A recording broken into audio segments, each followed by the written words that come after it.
प्यारे बच्चों, अस्सलाम वालेकुम। हमारा मौजू है हबा खातून। बच्चों, मैंने आपको पहले भी बताया है कि हबा खातून को पढ़ने का बहुत शौक़ था। वो एक शायरा थी। उसने कश्मीरी ज़बान में बहुत सारे दर्द भरी शेर कही है।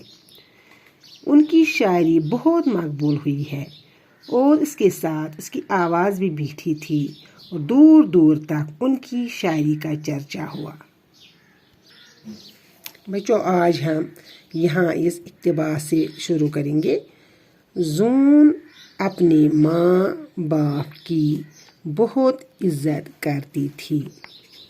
घर वालों ने उनकी शादी एक अनपढ़ और जाहिल लड़के से कर दी। उनके ससुराल वाले उनको परेशान करते थे। शौहर भी उनको सताता था।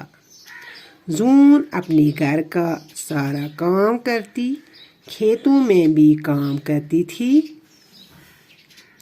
सास ससुर और शौहर की भी जी जान से खिदमत करती, लेकिन वो उनका दिल न जीत सकी।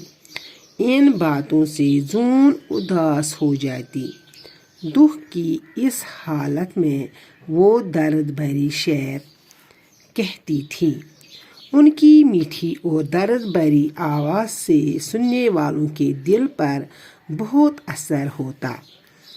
जून के दिल का बोझ भी उससे हल्का हो जाता था। इस तरह उनकी शायरा होने की बात फैल गई। सास ससुर और शौहर को ये मालूम हुआ तो उनकी नफ़रत और बढ़ गई और जून अपनी किस्मत पर रोने लगी।